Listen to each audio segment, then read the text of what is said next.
사사기서가 21장까지 있는데 이제 마지막 장을 앞두고 있습니다.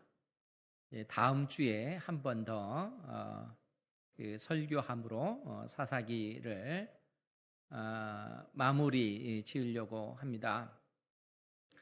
그런데 우리가 사사기를 볼 때 늘 생각해야 될 것이 왜 사사시대 400년의 그 역사가 실패하고 말았는가 하는 그러한 부분입니다. 그러니까 여호수아의 인도하에 이스라엘 백성들이 약속의 땅 가나안 땅에 들어갔지만 그때로부터 400년 동안 그 사사 시대가 이어지게 되고 사사 시대가 끝나고 이제 사울이 왕이 되고 다윗이 왕이 되어서 이제 왕정 시대 약 800년의 역사가 그처럼 진행되어지는 것입니다. 그러니까 왕정 시대가 되기 전 약 400여 년의 이 기간 동안 사사들이 통치하게 됐는데 왜 사사 시대가 실패하고 말았는가 하는 그런 부분입니다. 그러니까 사사기 1장부터 21장까지 우리에게 그러한 사실을 말씀해 주고 있는 것입니다. 사사기가 크게 세 부분으로 나누어서 볼 수 있다라고 말씀을 드렸는데 1장부터 3장 6절까지 이제 서론 부분에 해당이 되어지죠. 왜 이스라엘 백성들이 결국 실패했는가? 그 원인은 하나님과 이스라엘 사이에 맺은 그 언약을 이스라엘 백성들이 파기했기 때문이다 라고 하는 사실을 1장부터 3장 6절이 보여주고 있습니다. 그리고 하나님과 맺은 언약을 파기한 이스라엘 백성들의 그 역사가 3장 7절부터 본격적으로 진행이 되어집니다. 그러니까 시간이 흘러가면서 역사가 진행되어지는데 그 역사가 진행되어지는 그 순서에 따라 성경을 기록해 놨는데 그것이 3장 7절부터 16장까지의 그 내용이라는 거예요. 그래서 첫 번째 사사가 등장하는데 그 첫 사사가 누구였습니까? 온니엘이라고 하는 사사였죠. 이 온니엘부터 16장의 마지막으로 등장하는 그 사사가 삼손인데 무려 12명의 사사가 등장을 합니다.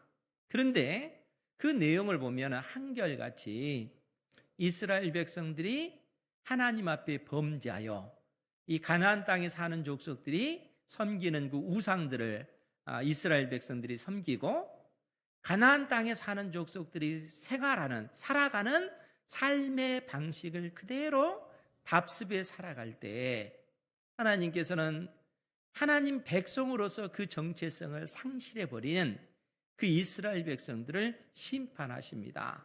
그래서 그 심판의 도구로 이방 나라들을 쓰시는 거예요. 그래서 메소포타미아라고 하는 나라를 쓰시기도 하고 미디안 그 족속들을 쓰시기도 하고 가나안 땅에 있는 그 족속들을 사용하시기도 하고 또 블레셋 사람들을 사용하시기도 하고 다양한 이방 나라들을 통해서 하나님의 백성들에게 경고해 주시고 계시는 것이죠. 그런데 사랑하는 성도 여러분, 이러한 원리는 하나님께서 하나님의 백성들을 다스려 가시는 그러한 방식은 오늘날에도 동일합니다.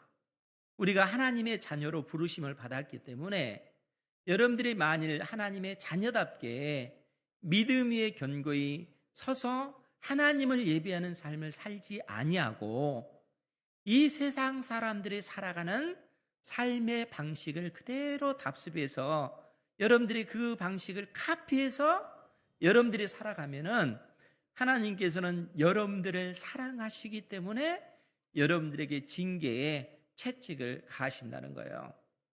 자식이 잘못된 길로 가면 부모가 그 어린 자식을 불러다가 회초리로 종아리를 때리듯이 하나님께서 우리에게 우리 인생의 그 고난을 통해서 경고하시는 것입니다. 하나님께로 돌아오라 경고하시는 것이죠. 그리고 그 인생의 그 고통의 그 삶 속에서 내 힘과 내 능력으로 이러한 문제를 풀어갈 수 없구나 하는 사실을 깨닫고 우리가 하나님 앞에 엎드려 하나님 잘못했습니다. 하나님 도와주십시오. 내 힘으로 이 인생의 문제를 풀어갈 방식이 없습니다. 하나님의 은혜가 아니면 저 이대로 망하고 맙니다. 나 좀 살려주십시오. 하나님 앞에 엎드리면 하나님께서는 그러한 우리의 그 기도를 들으시고 은혜를 베풀어 주시는 겁니다. 피할 길을 만들어 주시는 것이죠. 이스라엘 백성들이 그랬다는 거예요. 그때마다 하나님께서 사사들을 보내셔서 그 이방의 그 압제로부터 이스라엘 백성들을 구원해 내시는 그러한 역사를 사사기가 보여주고 있다는 거예요. 그런데 너무너무 안타깝고 고통스러운 것은 뭐냐면은 역사가 그렇게 진행되어지면서 오히려 이스라엘 백성들의 그 죄가 더더욱 깊어지고 그 죄악의 그 넓이가 더더욱 넓어지는 이러한 어떤 문제가 발생을 한 겁니다. 그러니까 하나님께서 경고하시는 그 말씀을 듣고 내가 이제는 돌이켜서 하나님만을 섬기리라 작정하고 이 세상의 방식을 버리고 하나님 앞에 중심으로 서야 되는데 그러하지 못하고 오히려 이 세상의 그 방식에 더더욱 깊이 들어가더라는 거예요. 그러니까 사사시대가 결국 실패하고 많은 그러한 그 이유가 여기에 있다는 거예요. 그러면서 하나님께서는 근본적으로 그러면 왜 이스라엘 백성들이 이처럼 망했는가? 왜 실패했는가? 그 근본 그 원인을 우리에게 알려주시기 위하여 결론 부분으로 사사기 17장부터 21장의 말씀을 우리에게 가르쳐주고 있다는 거예요. 그런데 이 5장에 기록된 그 내용이 레위인을 중심으로 한 큰 두 사건이라 여러분들에게 말씀을 드렸습니다. 그러니까 우리가 17장, 18장을 통해서도 봤던 내용이 뭡니까? 이 그 베들레헴에 있는 한 레위인 그 청년이 이 베들레헴을 떠나서 에브라임 산지로 그 이주한 것이죠. 그리고 에브라임 산지에 있는 미가의 집에 들어가서 그 집에 제사장 노릇을 하는 그러한 모습을 봤습니다. 그리고 그 사람이 나중에는 이 미가의 집보다 더 좋은 조건을 제시하는 단지파를 따라서 이제는 한 가정의 제사장이 아니라 단지파의 제사장이 되는, 그래서 그가 어떤 명성과 부를 누리게 되는 그러한 그 모습을 보여주고 있다는 거예요. 그런데 그 레위인 그 청년이 누구였습니까? 다름 아닌 모세의 손자요 게르솜의 아들인 요나단이었다 하는 사실을 명확하게 보여주고 있다는 거예요. 그것이 17장과 18장 말씀이 우리에게 보여주는 내용입니다. 그 말이 무슨 얘기겠습니까? 하나님께서는 레위 지파 사람들을 이스라엘 12지파에 파송하시고 그 지역을 맡기신 겁니다.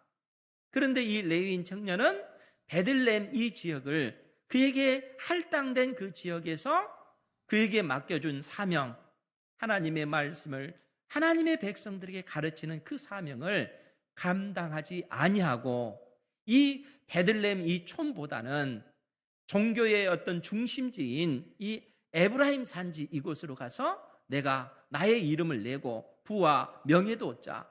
그래서 이 베들레헴을 떠난 것입니다. 그러니까 하나님께서 그에게 주신 사명보다는 이 땅의 소망을 두고 이 땅의 명성과 이 땅의 부를 쫓아가는 그런 모습을 이 레위인 청년이 보여주고 있는 것입니다. 그 청년이 모세의 손자였다 하는 것이죠. 그런데 19장부터는 또 어떤 내용이 나옵니까? 어떤 레위인, 이 레위인은 에브라임 산지에 있는 레위인입니다. 그런데 그에게 첩이 있는데 그 첩이 베들레헴에 있다는 거예요. 베들레헴. 그리고 문제는 이 첩이 다른 남자와 행음하고 자기 아버지의 집인 이 베들레헴으로 도망갔다는 것이죠. 그런데 그 다음 사건이 뭡니까? 이 레위 사람이 이 첩을 데려오기 위하여 이 베들레헴에 내려가서 그 첩을 설득해 가지고 자기의 어떤 그 집이 있는 이 에브라임 산지로 돌아오는 그 길에 벌어진 사건인 것이죠. 그러니까 돌아오다가 날이 접으니까 베냐민 지파 사람들이 사는 이 기브아 이 성읍에 들어가서 하룻밤을 유숙하게 되었는데 거기서 벌어진 일이 무엇이었습니까? 이 기브아 사람들의 그 불량배들이라 표현된 이 사람들이 이 남자를 내놔라. 이 남자가 묵고 있는 그 노인의 집에 그 집을 빙 둘러싸고 너희 집에 들어간 그 남자를 우리에게 내놔라. 무슨 얘기입니까? 우리가 그와 상관하리라. 그러니까 이 사람들은 남자가 남자를 사랑하는 남색하는 자들인 겁니다. 그런데 여러분 생각해 보십시오. 하나님께서 모세를 통해서 이스라엘 백성들에게 끊임없이 경고했던 그 경고의 내용이 뭡니까? 너희들이 약속의 땅 가나안 땅에 들어가거든 그 땅에 사는 족속들의 삶의 방식을 따르지 말라는 거예요. 그 땅에 있는 모든 족속들을 진멸하고 심지어 그들에게 있는 그 짐승들까지 다 진멸하라, 이렇게 명령을 내리셨습니다. 왜 그렇습니까? 그 땅은 죄악으로 가득한 땅이기 때문에 그렇습니다. 하나님의 형상대로 창조한 받은 그 인생들이 고귀한 하나님의 그 영광을 드러내지 못하고 짐승과 같은 수준으로 전락하고 말았다는 거예요. 여러분들이 착각하지 말아야 될 것이, 이 땅에서 많은 어떤 문화 문명을 이루고 또 어떤 그 문명이 발전되어지면 사람들의 그 수준도 올라간다, 이런 착각을 하지 말아야 됩니다. 아무리 휘황찬란한 문화를 건설했다 할지라도 우리 인생이 거기에 따르지 못하면은 저급한 어떤 그 짐승의 수준으로 전락할 수가 있다는 거예요. 하나님께서 가나안 땅에 사는 족속들이 그렇다는 거예요. 그들은 그들의 그 자식을 불로 태워서 이 그 우상에게 번제로 그렇게 드리는 그러한 족속들입니다. 뿐만 아니라 그 땅에는 이 동성애자들, 남자가 남자와 여자가 여자와 심지어 짐승과 교접하는 이러한 그 악한 문화들이 만연되어 있는 그러한 땅이라는 거예요. 거룩한 하나님의 그 형상을 가진 인생들의 모습이 아니고 짐승과 같은 그러한 수준으로 떨어진 그러한 땅인 겁니다. 그러한 사회는, 그러한 나라는, 그러한 민족은 이 땅에서 존재의 가치가 없다는 거예요. 그러니까 역사 가운데 하나님께서 그러한 사회는, 그러한 나라는, 그러한 민족은 하나님께서 멸망시키셨습니다. 대표적인 예가 소돔과 고모라인 것이죠. 하나님께서는 이 땅에 존재할 가치가 없다는 거예요. 그렇기 때문에 하늘에서 불과 유황으로 그 소돔과 고모라 성을 멸망시키신 것입니다. 그러니까 하나님께서 이스라엘 백성들에게 명령을 주시고 이 가나안 땅에 들어가서 죄로 가득한 그 땅을 심판하고 그 땅에 거룩한 하나님의 나라를 건설해라. 그것이 이스라엘 백성들에게 주어진 그 사명이라는 거예요. 그리고 그 거룩한 나라를 건설하기 위하여 하나님께서는 하나님의 말씀을 제사장과 이 레위 사람들에게 맡겨주신 것이죠. 그런데 문제는 뭡니까? 이 어떤 레위는 하나님의 말씀에 어긋나서 이 첩을 두었는데, 문제는 그 돌아오는 길에 그런 문제가 발생했을 때 그 기브아 사람들이 이 남자를 내놔라, 우리가 그와 상관하리라 라고 했을 때 이 레위 사람이 어떻게 했습니까? 그의 첩을 끌어다가 그 사람들에게 던져주고 문을 잠궈 버립니다. 그것 때문에 그의 첩이 기브아 사람들에 의해서 결국 죽임을 당한 거라는 거예요. 그 다음에 어떤 일이 벌어집니까? 이 레위 사람이 죽은 그 첩을 자기의 이 집으로 돌아와서 12토막을 내서 온 이스라엘에 보내는 그러한 그 모습을 보여줬습니다. 그러니까 여러분 생각해 보십시오. 온 이스라엘이 토막난 그 시체를 받아들였을 때 그들이 느꼈을 그 충격이 얼마나 컸겠는가 하는 거예요. 그렇기 때문에 그들이 19장 그 30절에 뭐라고 표현이 됐냐면, 그것을 보는 자가 다 이르되 이스라엘 자손이 애굽 땅에서 올라온 날부터 오늘까지 이런 일은 일어나지도 아니하였고 보지도 못하였도다. 이 일을 생각하고 상의한 후에 말하자 하니라. 그러니까 온 이스라엘이 이 일로 인하여 엄청난 충격을 받게 되는 겁니다.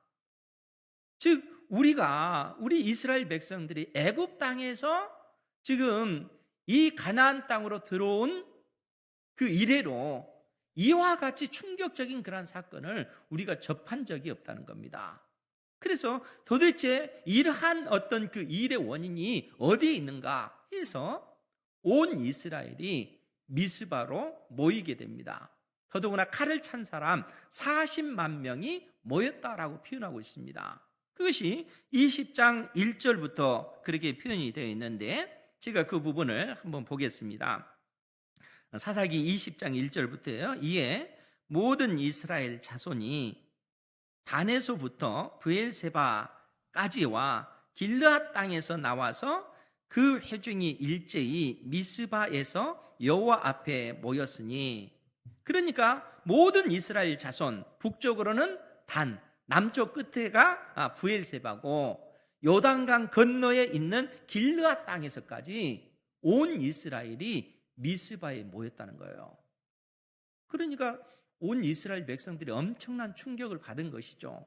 그리고 40만 명의 어떤 그 칼을 빼는 자들이 모이게 됐는데 2절 이하의 말씀을 보면 온 백성의 어른 곧 이스라엘 모든 지파의 어른들은 하나님 백성의 총회에 섰고 칼을 빼는 보병은 40만 명이었으며 이스라엘 자손이 미스바에 올라간 것을 베냐민 자손이 들었더라. 그러니까 미스바에서 약 40만 명의 이 보병들이 전쟁을 하기 위해서 이처럼 모인 것입니다. 그럼 여러분, 이 미스바는 어디에 속한 땅입니까? 우리가 그 지도를 보면 그 베냐민 산지가 나오는데 아마 우리 목요일 날 구약 파노라마 공부하신 분들은 아마 그 지도가 생각날 것 같은데, 이 베냐민 산지가 있는데 베냐민 산지의 제일 그 아래쪽이 기브아입니다. 그리고 중앙에 이 사무엘이 태어난 그 라마가 있는데 라마를 중심으로 아래쪽은 기브아, 위쪽은 미스바입니다.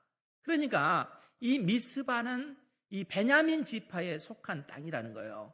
이 땅에 40만 명의 이 병사들이 딱 칼을 차고 모인 것입니다. 그러면서 도대체 이 일에 어떤 이 연유가 어떻게 된 것이냐라고 했을 때 이 레위 사람이 그렇게 얘기하는 거예요. 내 첩이 이 기브아 사람들에 의해서 이렇게 처참하게 고통당하다가 죽었다. 이러한 상황을 다 얘기하는 것이죠. 그러니까 이로 인하여 이 온 이스라엘이 충격을 받고 이러한 그 사실을 이 베냐민 지파 모든 사람들에게 사절을 보내서 그 사실을 알리면서 하는 말이 기브아 사람 가운데 그러한 죄를 범한 이 불량배들을 우리에게 넘겨라. 우리가 그들을 죽여서 이스라엘 가운데 그 악을 제거하겠다라고 이야기를 합니다. 그러니까 이스라엘 가운데 있는 이 악한 것을 제거하기 위하여 그 죄를 범했던 그 사람을 하나님 앞에서 그들을 죽이겠다라고 얘기하는 것이죠. 그러면 여러분, 이렇게 온 이스라엘이 베냐민 지파 사람들에게 요구하면 베냐민 지파 사람들이 어떻게 반응해야 되겠어요? 그들 역시 이로 인하여 충격을 받아야 되겠죠. 왜냐하면 정면으로 하나님의 말씀을 그들은 어겼을 뿐만 아니라 이 가나안 땅에 사는 족속들의 삶의 방식을 그대로 받아들여서 그 악한 그 풍습에 따라서 이 악을 자행하는 그러한 모습을 보여주고 있기 때문에 그런 것입니다. 그러니까 적극적으로 베냐민 지파 사람들도 이스라엘 가운데 이러한 악을 제거하자. 고통스럽지만 그들에게 어떤 같은 지파지만 서로 그들이 형제라 할지라도 하나님의 그 진노하심을 생각하면서 그러한 그 악을 끊어내야 하는 것이 하나님의 백성의 그 도리인 것이죠. 그런데 베냐민 지파 사람들은 그렇게 선택하지 않습니다. 기브아 사람들, 그들은 우리의 지파가 아니냐, 그들을 우리가 보호해 주지 않냐면 누가 그들을 보호해 주겠느냐. 오히려 베냐민 지파의 그 모든 그 지역에서 이 기브아 사람들을 돕기 위하여 군대가 파송이 되어지는 겁니다. 무려 2만 6천 명이 파송이 되어지는 거예요. 더더구나 이 기브아에는 용맹한 자들이 있습니다. 물맷돌이 이때 당시는 대단한 무기였는데 약 700명의 이 물맷돌을 돌리는 그 용사들이 합세를 합니다. 그러니까 26,700명이 이 온 이스라엘과 전쟁을 벌이기 위해서 딱 맞서는 것입니다. 이러한 일들이 지금 벌어지고 있는 거예요. 그러면 여러분, 전쟁의 그 승패는 어떻게 됐을까요? 무려 3번에 걸친 그러한 전쟁이 펼쳐집니다. 그러니까 1차, 2차, 3차에 걸쳐서 온 이스라엘과 베냐민 지파 간에 전쟁이 벌어지는 거예요. 그런데 1차 전쟁에서 놀랍게도 온 이스라엘 백성들이 무려 22,000명이 죽임을 당하게 됩니다. 그러니까 베냐민 지파 사람들이 이 전쟁에서 승리하고 만 거예요. 그러니까 이러한 어떤 그 전쟁의 어떤 그 승패가 오히려 베냐민 지파에게 있는 거예요. 이로 인하여 이스라엘 백성들이 하나님 앞에 통곡하면서 울며 이 전쟁을 어떻게 할까요? 우리가 나가 싸우리까? 나가 싸워라. 2차 전쟁은 또 어떨까요? 2차 전쟁에서 무려 18,000명의 그 병사가 오히려 또 죽임을 당하는 거예요. 온 이스라엘이 이로 인해서 약 4만 명의 그 병사가 죽임을 당하는 겁니다. 이러한 일들이 벌어지는 거예요. 그러니까 이로 인하여 이스라엘 백성들이 충격을 받습니다. 그러면서 그들이 하나님 앞에 또 그 울면서 기도하는 그 내용이 나옵니다. 우리 20장 28절 말씀에 26절부터 한번 볼게요. 20장 26절 이하의 말씀을 보면 이에 온 이스라엘 자손 모든 백성이 올라가 베델에 이르러 울며 거기서 여호와 앞에 앉아서 그날이 저물도록 금식하고 번제와 화목제를 여호와 앞에 드리고 이스라엘 자손이 여호와께 물으니라. 그때에는 하나님의 언약궤가 거기 있고 아론의 손자인 엘르아살의 아들 비느하스가 그 앞에 모시고 섰더라. 그러니까 지금 이때 당시에 어떤 하나님의 그 언약궤가 베델에 있었다는 거예요. 여러분, 베델은 어떤 곳인가 하면 지금 에브라임 지파의 그 가장 그 큰 도시가 이 베델과 또 중앙에 이 실로가 있고 가장 북쪽에 세겜이라고 하는 도시가 있습니다. 그러니까 이 세겜과 실로와 베델은 에브라임 지파의 어떤 성지예요, 성지.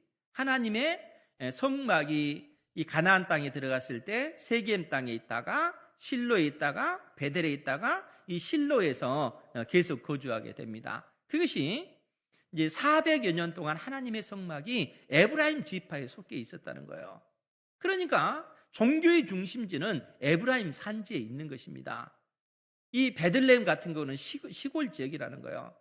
그러니까 이 자기의 이름을 내고 또 어떤 그 부와 명예를 얻기 위해서는 이 에브라임 산지로 올라가려고 하는 그러한 어떤 그 상황들인 것이죠. 그러니까 이때 당시 하나님의 그 언약궤가 이 베델에 있었다는 거예요. 그러할 때 이스라엘 백성들이 1차, 2차 전쟁을 통해서 대피하니까 하나님 앞에 올라가서 여호와 앞에 앉아서 그날이 저물도록 금식하고 번제와 화목제를 하나님 앞에 드렸다는 거예요. 즉, 이 말이 무슨 얘기겠습니까? 왜 하나님께서 우리에게 이러한 실패를 주시는가? 그것은 우리에게 하나님 앞에 하나님 보시기에 악한 것이 우리 속에 있기 때문에 그렇다는 거예요. 그들이 울며 하나님 앞에 금식하며 하나님 앞에 제사를 드렸을 때 번제를 드렸다라는 것은 이 짐승을 잡아서 다 태워서 하나님 앞에 드렸다는 얘기입니다. 그 의미는 나의 전체를 드립니다 라는 얘기입니다. 하나님, 우리가 범죄했습니다. 하나님, 우리를 불쌍히 여기시고 우리 자신을 받아주십시오. 진정한 그 회개와 그 통곡이 지금 이곳에서 일어나고 있는 겁니다. 그러할 때 화목제를 드렸다는 얘기는 하나님 앞에 이 고기가 드려졌다는 얘기예요. 그런데 하나님께서 내 상에 차려진 이 음식을 이제 내가 너희와 함께 먹겠다 해서 하나님께서 드려진 이 제물을 이스라엘 백성들과 제사장과 나눠 먹습니다. 그것은 하나님과 이스라엘 관계가 회복되었다라는 그런 의미예요. 그러니까 이 베델에서 이스라엘 백성들이 그처럼 눈물 흘리면서 하나님 앞에 은혜를 구했을 때 세 번째 전쟁에 임하게 되어지는 것이죠. 이 세 번째 전쟁을 통해서 하나님께서는 온 이스라엘에게 큰 승리를 주시는 것입니다. 그 내용이 오늘 우리가 읽었던 본문의 내용이라는 거예요. 그래서 36절 말씀을 보면 이에 베냐민 자손이 자기가 패한 것을 깨달았으니 이는 이스라엘 사람이 기브아에 매복한 군사를 믿고 잠깐 베냐민 사람 앞을 피하매 복병이 급히 나와 기브아로 돌격하고 나아가며 칼날로 온 성읍을 쳤음이더라. 그러니까 세 번째 그 전쟁에 이스라엘 백성들이 어떤 작전을 짜냐면 기브아 앞에 이 병사들을 매복을 시켜놓은 겁니다. 매복을 시켜놓고 이 사람들이 기브아 앞에서 전쟁을 벌이다가 그들과 싸움에서 패한 척하면서 도망치게 되는 것이죠. 그러니까 기브아에 있는 그 베냐민 지파 사람들이 어떤 생각을 하냐면 우리가 1차, 2차 전쟁을 대승을 했는데 이 세 번째 전쟁도 우리의 것이다 해서 성문을 열고 그들을 추격해 가는 거예요. 그러할 때 매복해 있던 이 병사들이 기브아 성읍에 진격에 들어가서 그 성읍을 점령하고 그 성읍이 불타서 연기가 하늘로 올라올 때 도망치던 이스라엘 백성들이 그 연기가 하나의 신호가 되는 거예요. 그래서 돌이켜서 이 베냐민 사람들을 공격하는 겁니다. 양쪽에서 협공하는 그러한 상황이 되어지는 것이죠. 지금 그러한 그 모습을 말씀해 주고 있다는 거예요. 그래서 38절에도 보면 처음에 이스라엘 사람과 복병 사이에 약속하기를 성읍에서 큰 연기가 치솟는 것으로 군호, 신호를 삼자 하고 이스라엘 사람은 싸우다가 물러가고 베냐민 사람은 이스라엘 사람 30명 가량을 쳐 죽이기를 시작하여 이르기를 이들이 틀림없이 처음 싸움같이 우리에게 패한다 하다가 연기 구름이 기둥같이 성읍 가운데서 치솟을 때에 베냐민 사람이 뒤를 돌아보매 온 성읍의 연기가 하늘에 닿았고 이스라엘 사람은 돌아서서 베냐민 사람들을 공격하는지라 이렇게 되어버린 거예요. 그러니까 지금 완전히 이스라엘 백성들이 이 세 번째 전쟁에서는 기선을 제압을 한 거예요. 그리고 양쪽에서 이스라엘의 베냐민 지파의 그 병사들을 이 협공을 하니까 이로 인해서 그들이 거의 진멸하게 되었다는 거예요.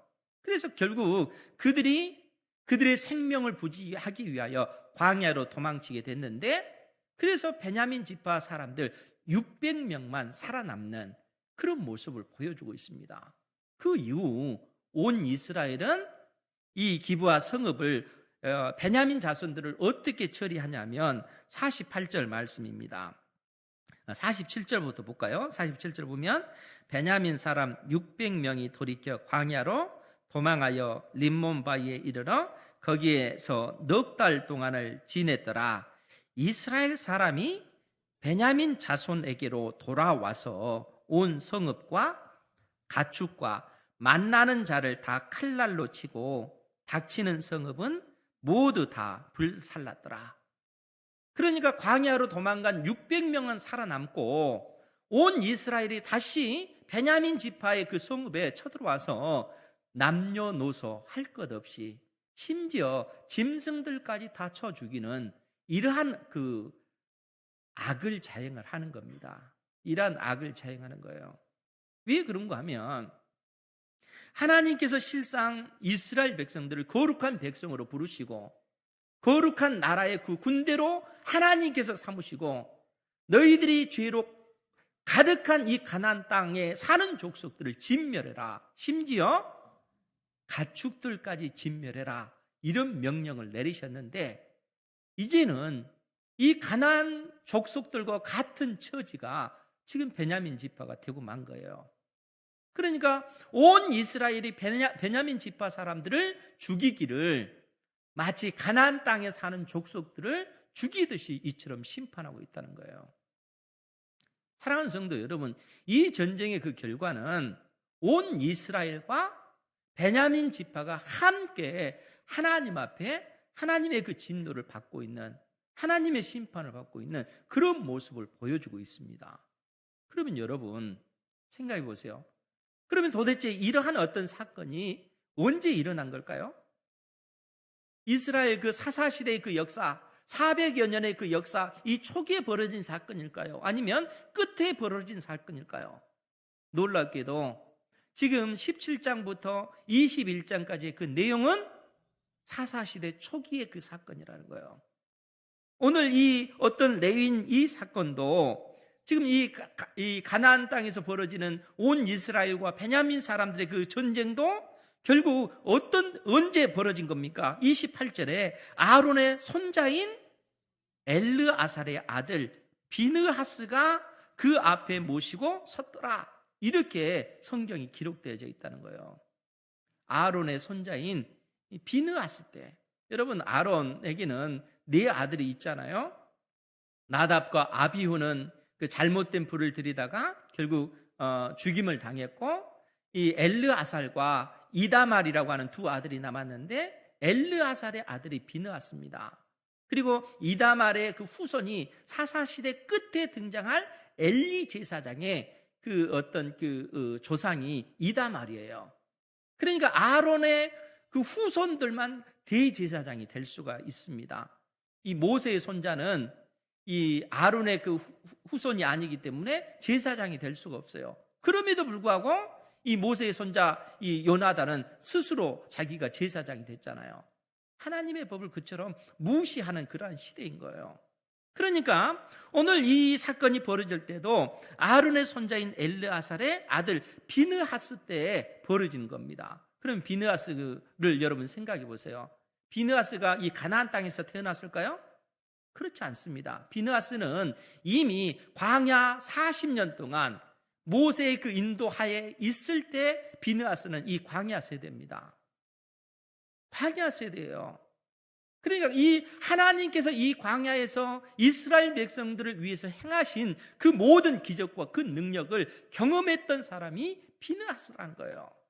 그런데 우리가 그 사사기 2장 7절 이하의 말씀에 보면 뭐라고 기록이 됐냐면, 사사기 2장 7절에 보면 백성이 여호수아가 사는 날 동안과 여호수아 뒤에 생존한 장로들, 곧 여호와께서 이스라엘을 위하여 행하신 모든 큰 일을 본 자들이 사는 날 동안에 여호와를 섬겼더라. 그러니까 이스라엘 백성들이 온전히 하나님을 섬길 때, 그때는 언제냐 하면 여호수아가 살아있을 때 섬겼다는 거예요. 그리고 여호수아가 죽은 이후에도 지금 하나님께서, 여호와께서 이스라엘을 위하여 행하신 모든 큰 일을 본 그 장로들이 살아있을 때는 이스라엘 백성들이 여호와 하나님을 섬겼다라는 그런 의미입니다. 그러니까 비느하스 당대에 이스라엘 백성들은 그래도 그들이 여호와 하나님을 섬기는 그러한 시대였다는 거예요.